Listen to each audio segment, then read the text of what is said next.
Não, seguindo então com o último assunto, você falou que hoje em dia a gente tem toda a informação na palma da nossa mão, acessível para todo mundo, 24 horas por dia, informações verídicas, informações não tão verídicas assim, de vez em quando. E aí eu volto então para aquela questão que você falou do George Floyd, da Breonna Taylor, que foram duas situações que comoveram a internet como um todo, o Twitter, o Instagram, né, celebridades ao redor do mundo e tal. E aqui no Brasil teve uma repercussão muito grande, né? O Black Lives Muito grande. Matter, todo mundo colocou no Instagram, a hashtag subiu no Twitter e tudo mais. Só que alguns meses depois houve um caso no Carrefour, houve um caso, como sempre acontece, não lembro se foi Extra ou Carrefour, que é sempre um dos dois, né? Uhum. Houve um caso de uma mulher em São Paulo que foi também, teve uma abordagem muito parecida com a do George Floyd, mas ela felizmente não veio a óbito. E aí a gente percebe que a comoção que houve aqui não foi tão grande quanto com a que veio lá de fora, com o que aconteceu lá nos Estados Unidos, né? Também não teve protesto, não teve aquela coisa toda. Como que você vê esse movimento? Qual a sua opinião sobre ele?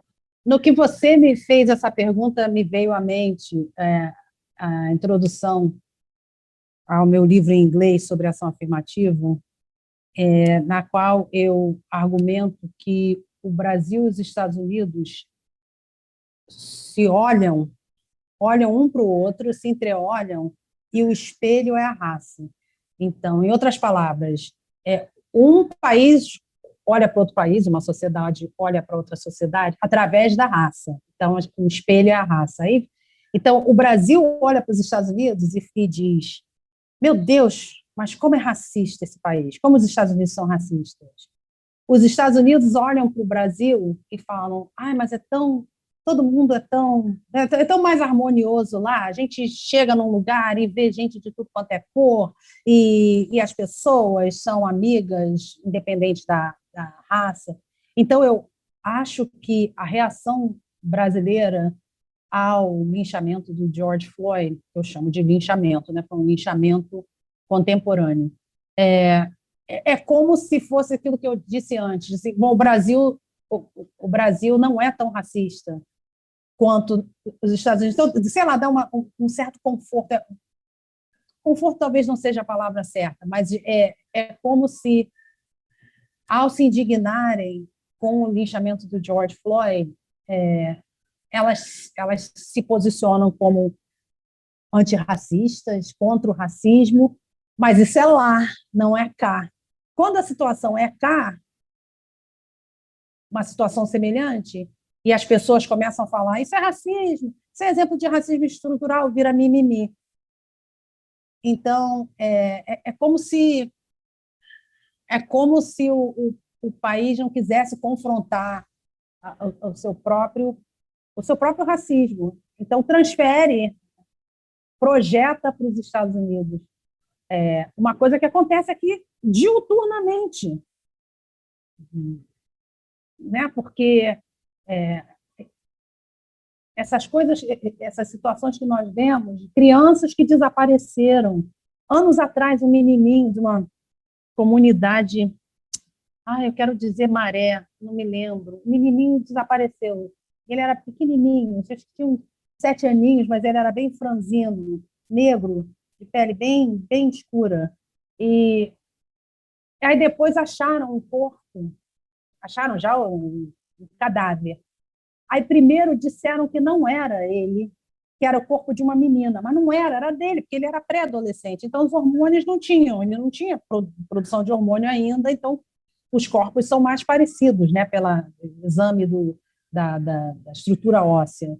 E isso acontece toda hora, mas, sei lá, parece que eu não quero dizer mais fácil, ou mais confortável, mas tem uma coisa de, bom, se eu me indignar com o que aconteceu lá fora, que está bem longe de mim, que foi uma coisa horrorosa, eu nunca vi o vídeo inteiro. Eu falei: eu não vou ver, porque eu sei que eu não aguento. Quando eu comecei a ver aquilo que um amigo postou no Face, e eu comecei a ver, eu fiquei. Eu desliguei, porque eu sabia como ia terminar. Eu não preciso ver. Né? É muito difícil para mim ver. Eu posso ler, já é revoltante o suficiente, escrever é revoltante, mas ver é uma coisa que fica depois assombrando a gente, né? Fica na alma da gente. Eu não vou ver. Então, toda aquela indignação aconteceu lá em Minnesota, lá no meio dos Estados Unidos. Não, olha como eu estou indignada. Mas acontece aqui também. Não, aqui é diferente. Aqui só. Por que não? Por que não quer ver aqui? Né? Então, o espelho, né, a raça como espelho, só funciona, muitas vezes, de mão única, né? A pessoa não vê o próprio reflexo, ela só vê o outro, não vê o... Acho que é isso. Ela não se vê espelhada nesse espelho, ela consegue só. É como se fosse um vidro, aqueles vidros de delegacia de polícia, né? Você só vê um lado de cá e do lado de cá é um reflexo. E isso, assim, hoje em dia, menos, porque hoje já há muito mais comunicação, né, entre os dois países, mas no começo do século XX, os negros americanos queriam vir para o Brasil, porque, olha, no Brasil não tem racismo. Aí eles viram que o governo brasileiro tinha uma política eugenista que dificultava a migração de negros e de chineses. Não, já temos negros aqui, para que virem mais negros e chineses? Não, porque o chinês é o negro da Ásia. Teve isso, né? Então, não vamos deixar vir. Vamos deixar vir os europeus e os japoneses, mas os africanos e os chineses não. Então, mas eles achavam, vai ser tão melhor lá, até eles verem que não é bem assim, né? Não era bem assim.